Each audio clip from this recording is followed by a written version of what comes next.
magandang tanghali, alauna dito sa amin. At syempre, nasa labas na naman kami ng aking asawa. Pupunta lang kami dun sa dun sa market. Titingnan namin, mga nagbebenta ng mga kung ano-ano. Titingnan namin kung anong meron dun. Say hi, honey. Hello guys. I drive. Yeah. Always Ayan. driving.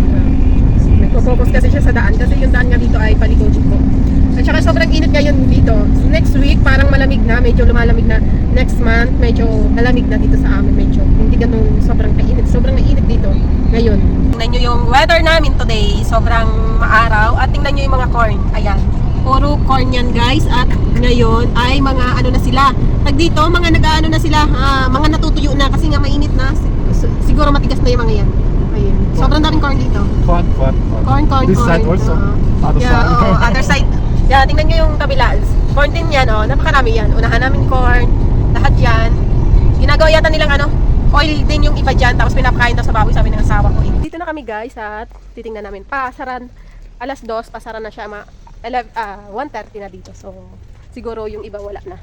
Kaunti na lang yung maabutan namin. So, tingnan natin kung marami, kung anong meron doon. Naglalakad na kami papunta doon at tingnan yung mga bahay dito. Ang daming sasakyan dito. Ito ay grocery. Sarado. Dito, sarado ang grocery kapag linggo. Yan yung market at ito yung mga second hand. Ayan, kaunti na lang. Gohan. Ayan. Mga nagko-close na yung iba. Wala na kami naabutan, kaunti na lang. So, kakain kami ng ice cream ng aking asawa. Bibili kami ng ice cream. Ito na yung ice cream namin. Ito yung ice cream ko. At yun yung ice cream ng asawa ko, napakalaki. Honey, can I Ha? taste? Turn down. Ang sarap. Good. Ang bilis matunaw ng ice cream namin kasi mainit. Naglalakad kami. See how big? Naghahanap kami ng mauupan. Ang dami kasing tao doon sa may ice creaman. So, wala kami mauupan. Dito kami sa likod ng simbahan. Pupunta. Nakaupo na kami at yun yung simbahan guys yan. Ayan. Pupunta kami dyan mamaya. At ipapakita ko sa inyo yung harapan namin. Maganda siya. Nasa park ka. Medyo park yata ito. Medyo. Maganda yung mga bulaklak dito. Dito pa rin kami sa park at tingnan nyo naman yung mga bulaklak talaga. Ang ganda. At tingnan nyo ayan o. Ang sarap umupo dito sa sa mga damo. Tsaka nakaka-relax yung lugar dito. Nasa likod kami ng simbahan, napakatahimik kasi wala mga tao halos. Kaya sobrang sarap tumambay dito. Pakita ko sa inyo yung mga kapaligiran dito. Tingnan niyo yung mga bulaklak na yan, Ayan. At yung puno. Ang laki ng puno dito kaya sobrang hangin at napakaganda. So tingnan niyo yung nagkikibuan yung mga tawag diyan, dahon. Dahil mahangin nga, ang sarap sa ilalim ng puno tumambay. Parang sa atin lang, parang nasa Pilipinas lang, ayan.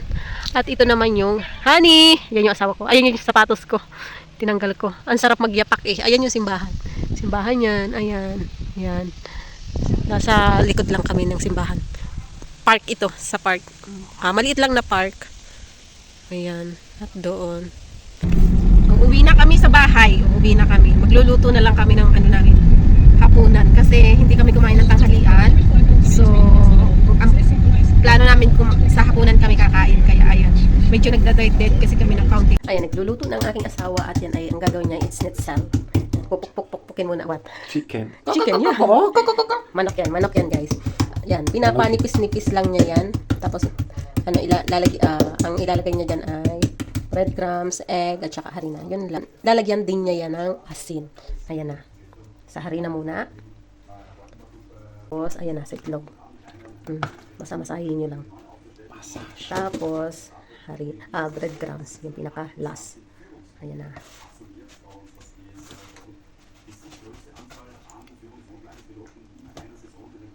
Yan. Ganun lang.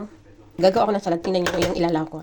Mais at saka beans. At saka ito, yung green salad namin. At saka, lalagyan namin ng paprika. Ito. Pero hindi ko ito ilalahat lang. Tapos, ito, kukuha lang ako dyan. Yun lang. Tsaka sibuyas, bawang, kaunti lang. Ito na yung ginawa ng asawa. Tingnan nyo naman. Ayan. At piprituhin na niya dito. Nagpapainit na siya ng mantika. At ito naman para sa aming french fries. Ayan. Yan yung kakainin namin. Prito na pala ng asawa ko yung aming manok. Tingnan nyo. Binaliktad na ng asawa ko yung manok. At ayun na yung aming french fries.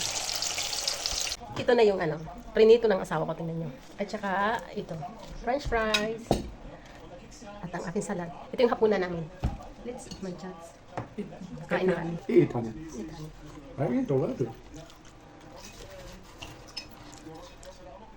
Hindi talaga sila mahilig kumain ng kanin. Ganito, patatas at saka ganito, mga ganito. Mga french fries, mga ganyan. Pero kanin hindi mahilig. Hindi sila araw-araw kumakain. Isang beses lang sa isang linggo kumakain ng kanin ang aking asawa. Ito na yung manok na prinito ng asawa ko. Ay, luto niya. Yung mata ko lumuluha kasi nakuwing.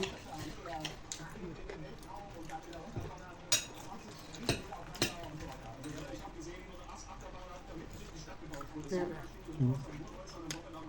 Mas gusto ko nagkakamay. Kaysa gumagamit ng ano, tinitor at ganito.